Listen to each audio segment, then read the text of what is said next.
You already know that diet and exercise are important for fat loss. However, it can be helpful to have some outside help sometimes, to have some support. And so today what we're going to be doing is talking about 5 different GLP-1 medications. Yes, there are more than just semaglutide like Ozempic and tirzepatide like Zepbound. There are a couple more that have interesting benefits to them, and you may not even know what they are. And we're going to compare those against each other to show you rates of fat loss, changes in metabolic health, and then we're also going to compare those to popular supplements for fat loss and metabolic health as well, and show you which ones would be effective and which ones maybe you are wasting your money on, so that you don't do that anymore and you can get the best results from your effort, okay? So if you don't know me, I'm Andrew Martin. I am a health and performance advisor and a biologist, and I help people optimize their health and their performance. And today, we're talking about GLP-1s, okay? And so let's start with how GLP-1 medications work. First, the first thing that they do is that they slow gastric emptying, okay? And what that does is it basically makes your digestion slower and increases sensations of fullness, okay? And so, like, we feel less hungry when we're on these, right? When we're on semaglutide and a couple of the other ones. But semaglutide, Ozempic, is the main one that came out first, that it became super popular, right? And exploded this craze of all these GLP-1s. And it mostly works just by increasing satiety, okay? It does have a little bit of an insulin sensitivity impact where it can increase insulin sensitivity and lower blood sugar and whatnot, and that can help with fat loss as well. However, the second generation of these medications came out, and the compound is called tirzepatide. Zepbound is the popular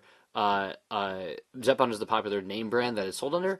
And what this is a GLP-1 plus a GIP. And that really increases insulin sensitivity, number one, but it also increases fat metabolism. And so we get significantly more fat loss on tirzepatide compared to Ozempic. And we're going to show you the numbers and show you what that looks like. And then there's a third generation that's coming out that you may be unaware of. That's currently in clinical trials, and it's called reatrutide, and it's the GLP-1, which is this, the sensations of fullness, the GIP, which increases insulin sensitivity and fat metabolism, and then is a glucagon receptor agonist as well. So it basically attacks 3 different hormone pathways, right? It is an agonist for 3 of them, and the glucagon pathway, essentially, when we target that pathway, we increase lipolysis, which is the breakdown of fats. Okay, and so we break down our fat stores more effectively, and it's been far and away to be shown to be the most effective one so far. Now, it's still in clinical trials, so it's not readily available through medication, through insurance for that matter. But it will be, and it's coming, and it's super exciting because it's going to be the next generation, right? So those are the 3. Now, there are 2 other GLP-1s that you may be unaware of. The first one is liraglutide, which is fairly ineffective, so we're pretty much going to skip over this one today. When we dive into the research, it's really not that helpful, at least compared to the other options that are out there. I really don't see a purpose in using it. But then the last one is orforglipron, which sounds like a transformer, like crazy name. I don't know why we use these things in science. But orforglipron is actually an oral non-peptide GLP-1 receptor agonist, okay? And so it has very similar effects to semaglutide, but it's in a once daily capsule, and you don't need to inject yourself, which is pretty cool. I think this is going to get more people into GLP-1s who maybe are afraid of needles or don't want to inject themselves, and just is a lower barrier of entry, of course, right? So we're going to go through these results, okay? We're also going to compare those and the result of them to supplements like berberine, green tea, vitamin D, capsaicin, and omega-3. So if you've been interested in those for fat loss, I'm going to show you how effective they are, how much weight they cause us to lose, and what other metabolic health changes are associated with taking these options, okay? So this is a chart that I made doing a ton of research, a lot of it, thankfully, from ChatGPT, thank you very much, where I compiled the clinical trial data from these medications. And so what we're looking at here is, we're going to go through these line by line, but we have semaglutide first. Now, semaglutide, again, is Ozempic, okay, or Govi. And in the clinical trials, the clinical trial was 68 weeks long, and it produced a total weight change of 14.9%, okay? Total weight change of 14.9%. So that's pretty great. I mean, if you're talking about like a 200-pound person losing almost 15% of their body weight, right? That's 30 pounds, and it took longer than a year, right? A year and, what would that be? A year and a few months, right? In addition to that, they lost, a bunch of 13.5 inches off their waist. They decreased their blood pressure. They decreased their triglycerides by 24%, which is huge. Their HDL cholesterol went up, and then their triglyceride to HDL ratio got cut by 27.6. Okay, percent. That's very, very good. Very, very good. Okay, and so obviously, good changes there. Tirzepatide, though, and by the way, we're looking at the highest dose that they studied, and they did a whole host of different doses that they were looking at during each one of these clinical trials. We're looking at only the highest dose here, just because I needed something to compare to. Okay, so the next clinical trial was for tirzepatide, and this was 15 milligrams a week. Okay, but it was 72 weeks, so it was a little bit longer, but it produced significantly more body weight change. Okay, so 21% body weight change on tirzepatide. Okay, and in addition to that, they had a significant amount more of waist circumference shrinkage, right? Better blood pressure changes, better triglyceride changes, better increases in HDL cholesterol, and better triglyceride to HDL cholesterol ratios. Okay, the percentage of fat mass was better. Almost everything was better about tirzepatide compared to semaglutide. Way, way better. Okay, and tirzepatide is Zepbound if you're familiar with the name brands. Okay, so when we did that study, it was game changing. Like the GIP in combination with the GLP-1 made a really big difference for people. Okay, not only did it have the appetite suppressant, but now people were losing more percentage of their body fat. Okay, of their weight as body fat.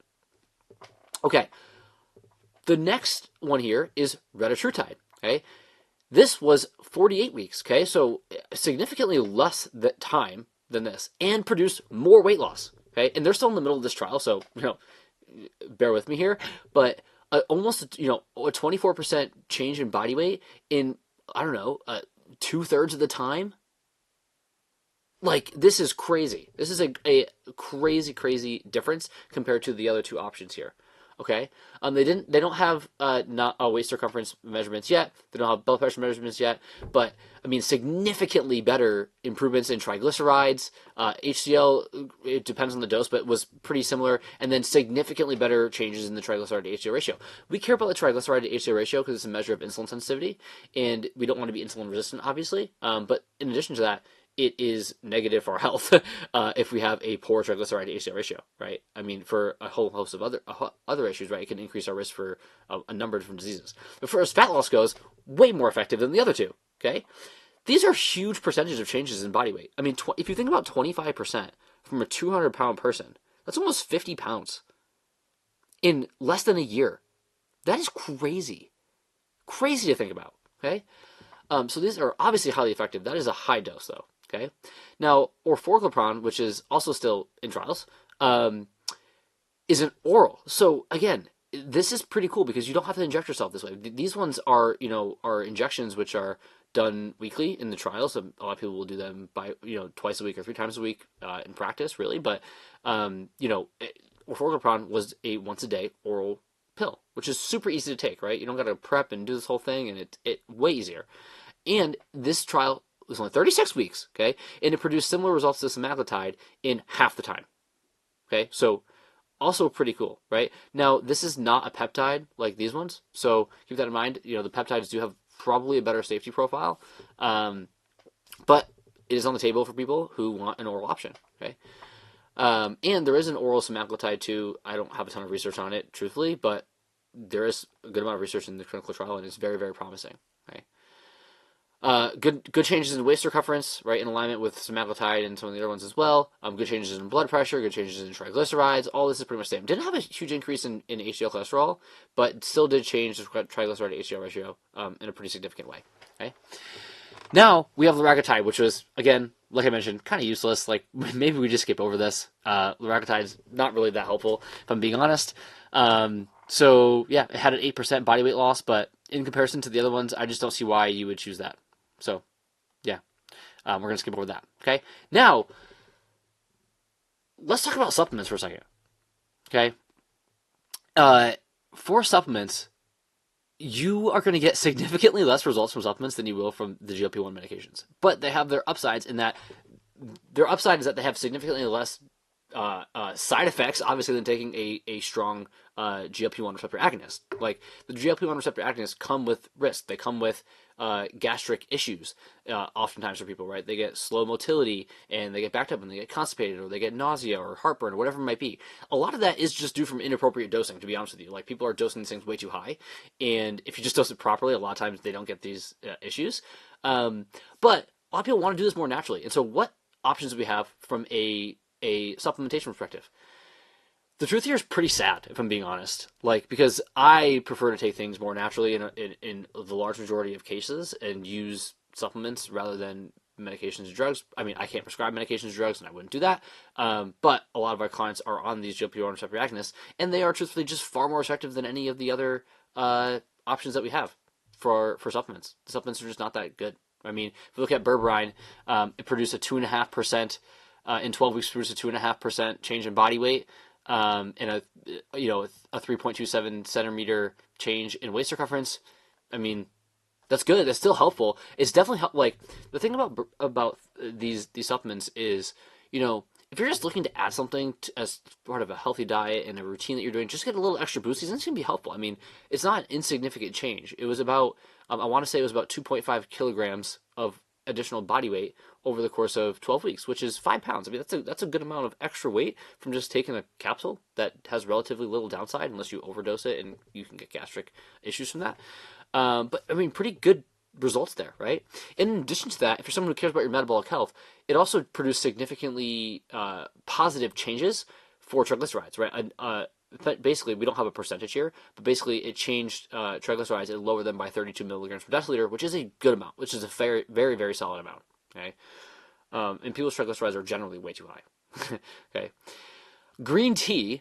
The studies done were various lengths, but average was about 1.6% change in body weight, and 1.37 centimeters of waist circumference. So let's check out those. I made this little chart for you. You can see the difference. Like, the difference is pretty crazy, right? If we have reatrutide at 48 weeks being 24.2%, and berberine at 12 weeks being 2.5%, I mean, this is just like sad in relationship, right? So if you're looking for like if you're in a position where you need really quick results because your health is at risk, and you need to have the best possible shot here, and the most outside help, then you're gonna want to think about the GLP-1 receptor agonists. Like, the supplements are gonna be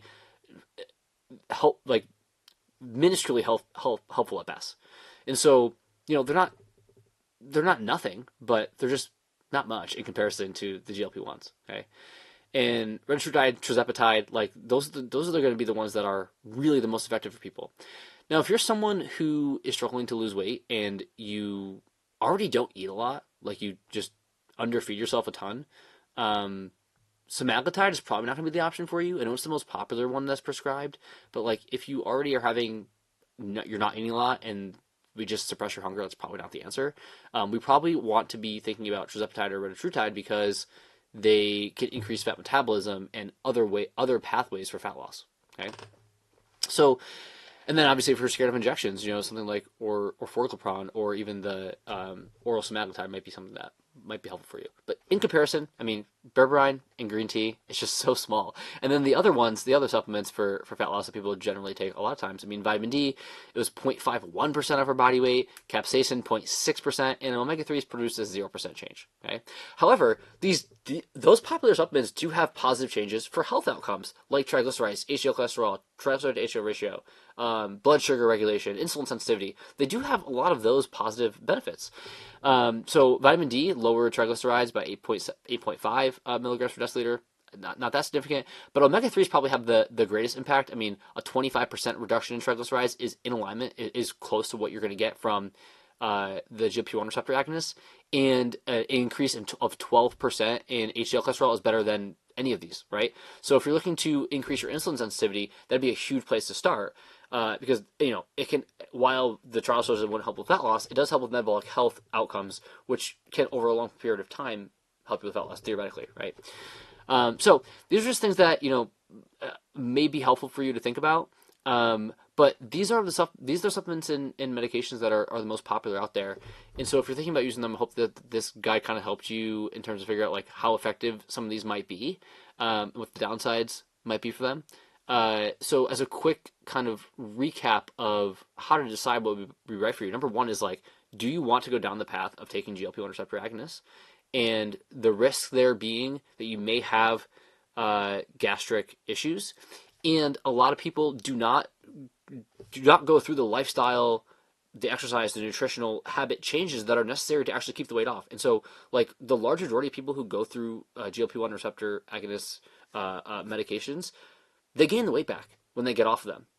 And they gain the weight back because they didn't go through the process of figuring out how to deal with their hunger and how to manage that and how to build better habits in their life. And if they don't do that, like, the drugs are going to be short-term solutions that lead to even greater problems long-term when you gain the weight back. Okay, because when you lose the weight on a GLP on any way, right? If you lose the weight and you do not change your habits, you're going to lose a lot of muscle mass. Okay, and when you lose a lot of muscle mass, we reduce our metabolic rate, but then you gain fat back if you come off of these, right? And so the worst case scenario is that you don't change any habits, you go on one of these GLP-1 receptor agonists, you lose a bunch of weight, a lot of it is muscle because you didn't get enough protein, you didn't do resistance training, and then when you gain weight back, it's all fat. And so now you're in a worse position and you're going to have an even harder time losing weight the second time around, okay? So you have to make sure when you do this, you're actually going to do it right, and you're going to have the right systems in place to help you, right? And this is what we help our clients with. We have a ton of clients who are on GLP-1 receptor agonists, and because they know that that the long-term solution is nutrition, exercise, and better habits, and figuring out how to manage their hunger. Because the main way that these drugs work is appetite suppression. And that's hard for people to swallow because people get all sorts of feelings around it. But realistically, that's what they're doing. They're lowering our caloric consumption by making us eat less. And of course, tirzepatide and reatrutide have other avenues to help, but the large majority of the results are coming from that. And so if you don't figure that out, when you come off of these, we're kind of in a bad place that's going to result in weight regain, which we don't want to have, of course, right? So all that to be said, those are the negatives that you have to consider if you're going to go down the route of GLP-1 receptor agonists. The positives are that it can be a really helpful thing if you are committed to doing the work on the lifestyle, nutrition, and exercise side of things. It can be really helpful in accelerating your progress and helping you change very dramatically markers of our metabolic health, right, which are important for longevity and not dying, and not getting cardiovascular disease, diabetes, neurodegenerative issues, like all of it. So they can be very, very helpful if used appropriately. The reason why you would want to use supplements is if you do not want to, if you're uncomfortable with the risks that are associated with that and the unknowns too, because we just don't. I mean, the truth is, like, we don't know, right? We don't know what the possibilities are 20, 30, 40, 50 years from now from taking these things. It seems the safety profile is good for what we have now, but we don't know for sure. And you could say the same about the supplements, though. You could say the same about berberine. We don't actually know, right? They've been around for a long time, and people have been taking them for a long time. But the reality is that there's probably a better safety profile from things like berberine and, omega-3s in green tea than there is from GLP-1 receptor agonists. And so if you're heavily indexed towards safety, you may want to consider thinking about just whatever you can do to figure out what's going on internally that may be holding you back. Like, what dysfunction do I have? Do I have health issues? Do I have micronutrient deficiencies? Do I have hormone imbalances that may be influencing my ability to implement a good game plan? You may be able to use supplements to help you with that. Okay, and help you implement that. So it really just depends on your priorities. Like, if you want to go down the path of GLP-1 receptor agonists, there's nothing wrong with it, but you have to know the outcomes. And then if you go the other path of supplements, you got to know that most of them are scams. And so don't fall for the fat burning marketing that you see in your Instagram or Facebook feed or your YouTube channel feed. Like, the supplements marketed for fat loss do not work. They do not work. And so don't rely on them. They can be helpful tools as part of a process that, can maybe get you a little extra results, but they're getting you the last few percent. Okay, most of it's going to come from nutrition and exercise. So hope this is helpful. And if you want my help on going through this process and figuring out what might be the right process for you, we always start people with a cellular blueprint assessment. It helps us understand what the main things might be that are holding you back, so we know where we can actually focus, right? And then we bring our clients through, of course, advanced lab testing, specialty testing, and a full assessment to really figure out what the right game plan for you would be, and we help you build it. Okay, so if you're interested in doing that, the link's in the description, and I'll see you in the next one.